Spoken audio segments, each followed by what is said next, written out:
अस्सलामुअलैकुम। इस दुआ के साथ कि आप सब खैरियत हों। अल्लाह की ख़ास रहमतें, बरकतें और अनायतें आप सब पर मेहरबान हों। मेरी दिली दुआएं और नेक तमन्नाएं आप सब सुनने वालों के साथ हैं।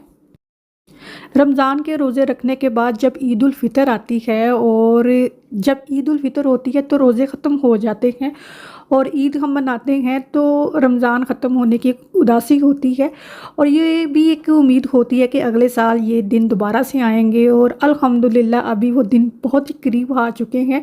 बस चंद हफ्ते ही दूर हैं, रमज़ान का महीना इंशाल्लाह ताला फिर शुरू होने वाला है। तो रमज़ान आने से पहले हमें अपने घर को किस तरह से प्रिपेयर करना है, कौन से काम हैं जो हमें रमज़ान आने से पहले अपने घर के लिए या अपने घर में करने चाहिए, तो वो डिस्कस करेंगे।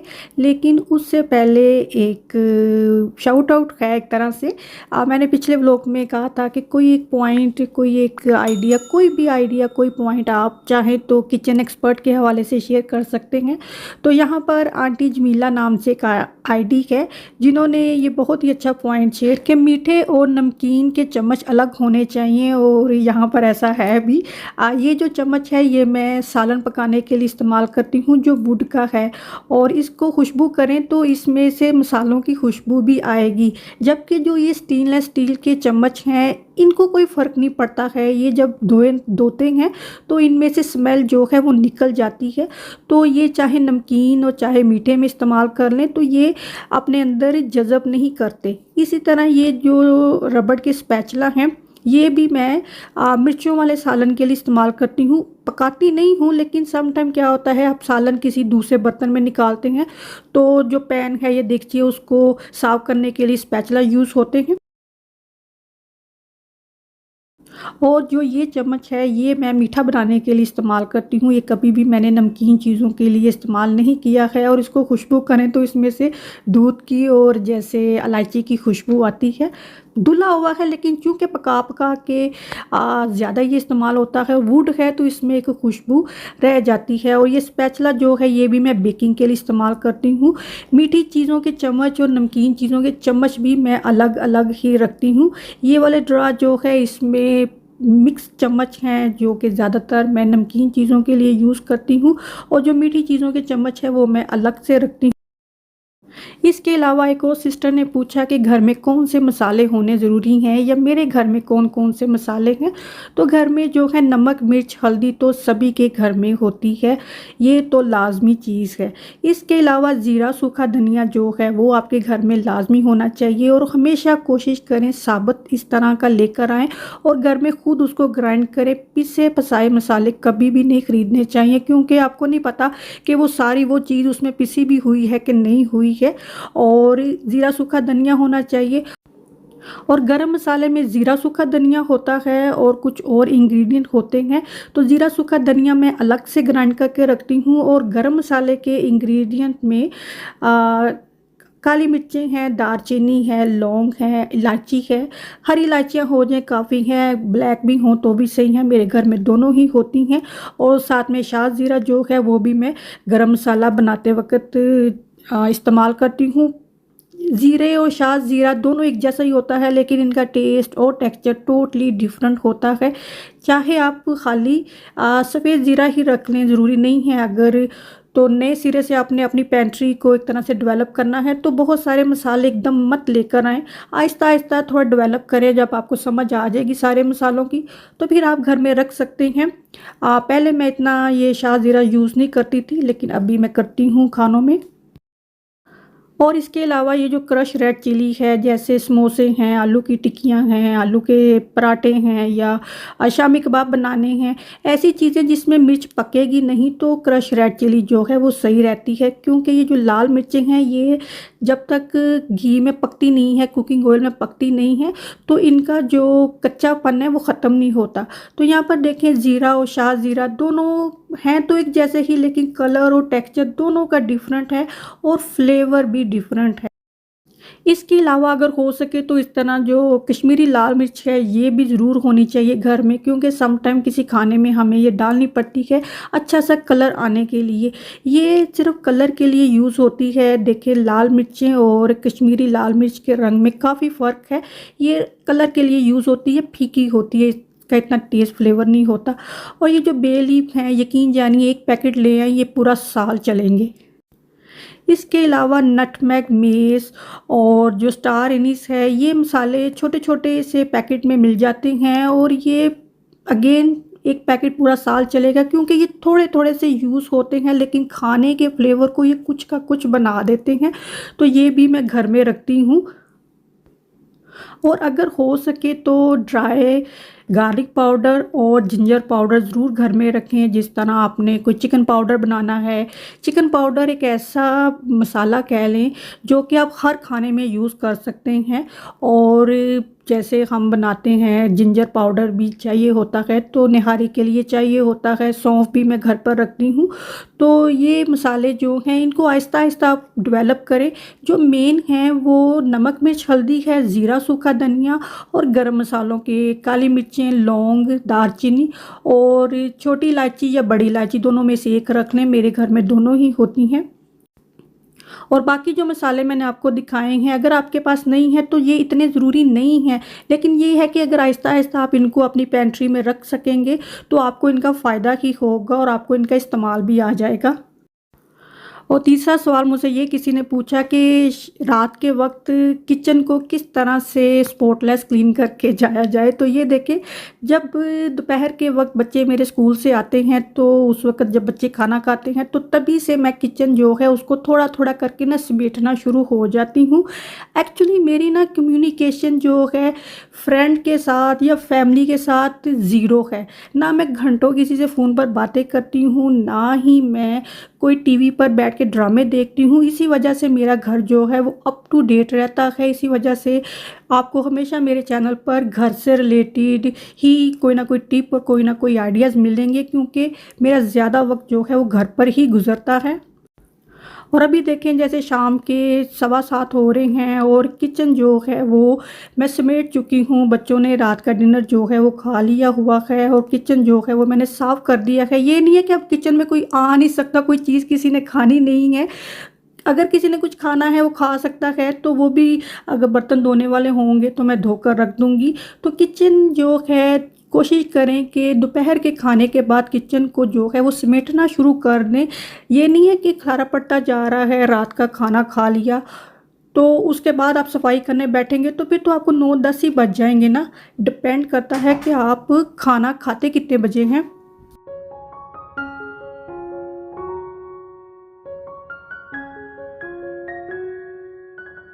जैसे मैंने शुरू में कहा कि आज हम रमज़ान के हवाले से बात करेंगे कि किस तरह से आप रमज़ान आने से पहले ज़रूरी काम है जो आपको अपने घर में करने चाहिए।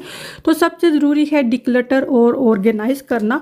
तो अभी चूँकि सर्दी का मौसम है, तो जब तक रमज़ान आकर ईद आनी है, सर्दियाँ भी ख़त्म हो जानी हैं, रोज़े भी ख़त्म हो जाने हैं और बाहर का मौसम शुरू हो जाना है। तो मैं अभी क्या कर रही हूँ कि हर सीज़न में ऐसा होता है कि बहुत से कपड़े हमें उस सीज़न के बाद नहीं चाहिए होते हैं, तो मैं अभी से उन्हें अलहदा कर रही हूँ और अभी से मैं थोड़ा थोड़ा करके ना ये काम कर रही हूँ ताकि मुझे बाद में ज़्यादा खपना ना पड़े। तो आप भी ऐसा कर सकते हैं कि अभी से जो है घर में थोड़ा सा डिक्लटर जो है उसको अभी से करना शुरू कर दें।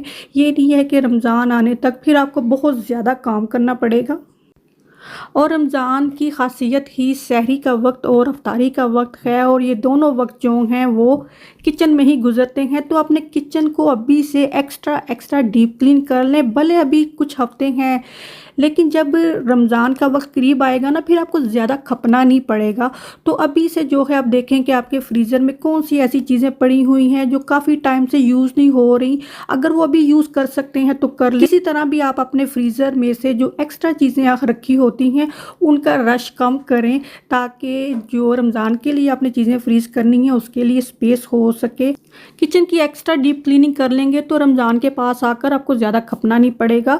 और कोई ना कोई बर्तन हमें चाहिए होता है, जैसे मुझे कुछ चीज़ें चाहिए तो वो मैं अभी से जो है देख रही हूँ, तो वो मैंने रमज़ान से पहले ही ले आनी है। चाहे मैं उन्हें इस्तेमाल रमज़ान में करूँ, लेकिन शॉपिंग मैंने अभी से कर लेनी है। नमाज और कुरान तो हम सारा साल ही पढ़ते हैं, इसमें तो कोई शक की बात नहीं है, लेकिन रमज़ान में इसकी फ़जीलत और इसका एहतमाम हम बड़े जोशो खरोश से करते हैं। तो मैंने क्या किया होता है कि जो जायनमाज़ होते हैं वो कुछ ख़ास जायनमाज़ होते हैं जिनको हम नए कहते हैं ना, तो नए जायनमाज़ होते हैं वो मैंने रखे होते हैं कि ये हम रमज़ान में इस्तेमाल करेंगे। तस्बीहां होती हैं वो रखी होती हैं, ये हम रमज़ान में पढ़ेंगे। तो ऐसी चीज़ों की तैयारी जो है वो अभी से करके रख लें ताकि जब रोज़े आए तो आप उन चीज़ों को इस्तेमाल में बआसानी ला सकते हैं। वैसे तो हम नमाज़ पढ़ते वक़्त जैसे शलवार कमीज़ पहनी है, साथ हम बड़ी सी चादर ले लेते हैं, लेकिन रमज़ान में क्या होता है कि जैसे एक प्रेयर क्लॉथ होते हैं जो पूरे अबाए की तरह होते हैं और साथ उसके स्कार्फ़ भी लगा होता है, मेरे पास है, वही मैं रमज़ान में ज़्यादा पहनती हूँ। तो अगर वैसे भी आम दिनों में भी आप वो पहनते हैं तो कोई नहीं, लेकिन अगर सिर्फ रमज़ान में पहनते हैं मेरी तरह, तो ऐसे लिबास जो रमज़ान के लिए होते हैं जैसे लॉन्ग ड्रेस होते हैं नमाज़ पढ़ने के लिए, तो उनको भी बिल्कुल रेडी करके हमें रखना चाहिए, जैसे कि मैं रख लेती हूँ ताकि जब रोज़े आएँ तो आसानी से हम उन्हें इस्तेमाल कर सकें। हमारा जो लिविंग एरिया है या हमारा जो फर्नीचर है उसको भी मैंने अभी से जो है सारी क्लीनिंग जो है वो मैं साथ साथ करती जा रही हूँ ताकि मुझे जब रोज़े आने हैं तो मुझे एक्स्ट्रा डीप क्लीनिंग ना करनी पड़े, क्योंकि रोज़े इस दफ़ा जो हैं वो थोड़े सर्दी में ही रहेंगे। तो घर का जो इन्वायरमेंट है वो ऐसा होना चाहिए जो थोड़ा वार्म कूजी सा हो। और अफ्तारी के बाद इशा की नमाज़ और तरावी के बाद अगर हम लिविंग रूम में बैठें तो साफ़ सुथरा लिविंग रूम होना चाहिए, साफ़ सुथरा जो है एनवायरनमेंट होना चाहिए। तो एक्स्ट्रा डीप क्लीनिंग जो है वो कर लेनी चाहिए। और जैसे डाइनिंग एरिया है उसका अगर कपड़ा चेंज करने वाला है तो वो आप चेंज कर सकते हैं, नया लाना है, या जो टेबल क्लॉथ होता है उसको बदलना है। मैंने अभी रिसेंटली बदला है तो लकीली मुझे ये काम नहीं करना पड़ेगा। तो डाइनिंग टेबल अगर घर पर है आपके तो उसको भी साफ़ सुथरा कर सकते हैं। और रमज़ान की जो डेकोरेशन होती हैं वो तो माशाल्लाह अब इतनी इजीली मिल जाती हैं, तो मैंने सारी जो है वो पैक करके रखी होती हैं। तो मैंने अभी कुछ दिन पहले वो चेक की कि कोई चीज़ मुझे नई तो नहीं मंगवानी चाहिए। ऐसा होता है ना कि हम रख लेते हैं लेकिन जब आप ऑनलाइन चेक कर रहे होते हैं तो कोई ना कोई चीज़ नज़र आती है।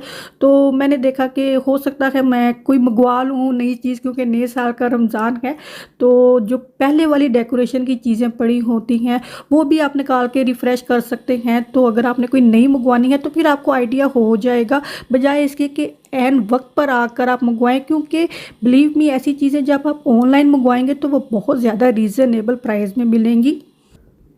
अभी जैसे हमारा मेन डोर घर है तो जो विंडो है उसको भी आप रमज़ान के हवाले से डेकोरेट कर सकते हैं। और अगर आपकी बालकनी है तो वो तो बहुत ही प्यारी लगेगी ना, जैसे कुछ लोग फ्लैट में रहते हैं तो खूबसूरती से आप अपनी बालकनी जो है उसको रमज़ान के हवाले से लाइटिंग कर सकते हैं, या जो हमारी विंडोज़ होती हैं उनके ऊपर भी छोटी छोटी सी लाइटिंग जो है वो रमज़ान के हवाले से लगा सकते हैं, जो बड़ी ही प्यारी लगती हैं।